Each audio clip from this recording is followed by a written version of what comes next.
Қайырлы күн, құрметті оқырмандарым, каналыма қош келдіңіздер. Рамазан айында ұстаған оразаларыңыз қабыл болсын. Бүгін сіздерге кешкі асқа арналған тауық етімен жасалған қаймақты соустың рецептімен бөлісемін. Өте дәмді болып шығады, сондықтан видеоны өткізбей соңына дейін қарап, каналыма тіркеліп, жанында қоңырау белгісін басып қойыңыздар. Ең басты ингредиент бізге тауықтың төс еті қажет болады, яғни осындай етін аласыздар. Керек емес бөліктерін алып тастап, жақсылап бір салқын суға жуып тазалап алыңыздар. Мен жуып алдым. Енді видеодағыдай үлкендеу көлемде 4 бұрышты етіп турайсыздар. Енді қатты үлкен болып кетпесін, кәдімгідей майда етпей, сәл орташа көлемде турап алыңыздар. Яғни кусок жеген кезде сондай болып тұру қажет. Мен бұл жерде 500 грамм тауықтың төс етін қолдандым. 6 адамға осы жететін болады. Табамызды қыздырамыз. Үстіне сармайымызды салдым 60 граммдай. Және де сұйық май құямыз. Жақсылап барлығын ертіп аламыз. Және де жаңағы туралған тауықтың етін саламыз. Барлығын араластырамыз. Міндетті түрде толықтай араласып, кішкене қуырылуы қажет. Тауықтың еті осы күйінде пиязды сал жүрмеңіздер. Біраз майға қуырылғаны дұрыс, сонда дәмді болады.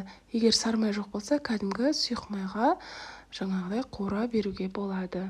Тауықтың еті қуырылғанша чеснокты және де пиязымызды тураймыз. Бұл жерде 3 тісше сарымсақ қолдандым, және де бір үлкен пиязды қолдандым.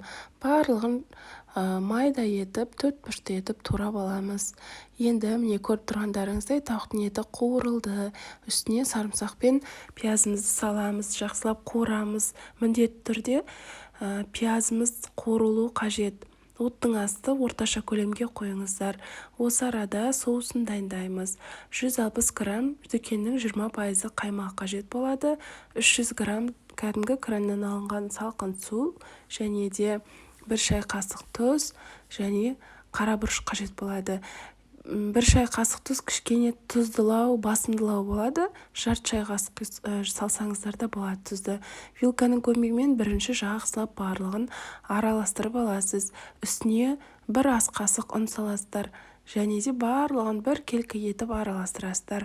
Міне көріп тұрғандарыңыздай пиязы толықтай сап-сары болып қуырылды. Енді үстіне жаңағы дайындаған соусымызды құятын боламыз. Егер пиязды қуырмай, аппақ күйінде жаңағыдай үстінен соусты құя салсаңыздар, соустың арасында, яғни подливкасы арасында пиязы ірі болып жүреді. Сондықтан міндетті түрде қуырып алыңыз. Жақсылап барлығын араластырамыз, және де қайнағанын күтесіздер. Қайнағаннан кейін бетін сәл қиғаш жауып, жай отта 25-30 минут шамасында қайнатамыз. Еті жұмсақ болып піседі сол кезде. Гарнирге рассыпчатый күріш жасаймыз, яғни шашылып тұратын күрішті. Ең алдымен күрішімізді дайындап аламыз. Мен 2 пиала қолдандым. Салқын суға жақсылап жуып алдым. Кастрөлімізге, асты жабыспайтын кастрөлге осылай, немесе сковородкаға сұйық май құясыз, және де күрішті салып қуырамыз. Толықта күріш қуырылу керек. Осы қуырылған уақытысын қалай білесіздер? Осы кастрөлімізге түбіне сәл жаңағыдай қата бастайды, жабыса бастайды. Сол кезде салқын суыңызды дайындап қойыңыз. Үстінен құйып жүресіздер. Мысалы 2 пиала болса, үстінен 3 пиаладай су құясыздар. Кішкене көлемі сәл асып тұру керек, 3 сантиметр көлемінде. Сәл көбірек асып тұрса, күрішіңіз жарылып, әдемі болып піседі. Осылай асырып құясыздар, қақпағын толықтай жауып қойыңыздар да, жай отта пісіріп аласыз. Арасында кішкене араластырып қойыңыз, түбі жабыс қалмасын. Бірақ май құйғаннан кейін түбі жабыспайды, осылай шашырап, әдемі болып піседі. Арасында тұз салыңыздар, айтпақшы. Тұз салуды мен көрсетуді ұмытып кетіппін. Жаңа су құйғаннан кейін, біраздан кейін тұз салдым. Жарты шай қасық көлемінде салсаңыздар жеткілікті.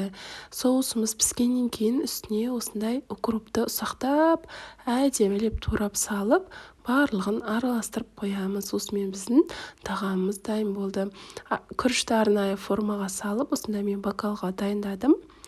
Бокалдың ішін бір салқын сумен шай жерсеңіздер, күріш тез осылай түсетін болады.